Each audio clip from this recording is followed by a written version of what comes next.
Copa আমেরিকায় ইকুয়েডরকে ট্রাইব্রেকারে হারিয়ে সেমিফাইনালে উঠেছিল আর্জেন্টিনা। আর্জেন্টিনা সেমিফাইনালে প্রতিপক্ষ হিসেবে পেয়েছে কানাডাকে। 10 তারিখ ভোর 6টায় কানাডার বিপক্ষে মাঠে নামবে আর্জেন্টিনা। এই ম্যাচটি নিয়ে জল্পনা কল্পনা শেষ নেই। কোন দল যাবে ফাইনালে এবং কোন দল সেমিফাইনাল থেকে ছিটকে যাবে সেই জিনিসটা কিন্তু সবার মনে আঁকড়ে ধরে আছে। কেননা সবাই চিন্তা করতেছে এই ম্যাচটি কি আর্জেন্টিনা জিতবে নাকি কানাডা। তবে এবার এই ম্যাচটি নিয়ে ভবিষ্যৎবাণী করেছে জ্যোতিষী বিড়াল।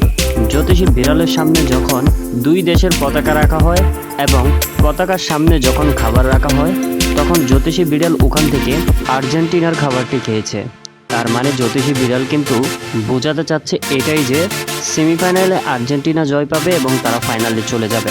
তো ভিউয়ার, এখন আপনাদের কাছে প্রশ্ন, আপনার কি মনে হয় আর্জেন্টিনা জয়লাভ করবে নাকি কানাডা?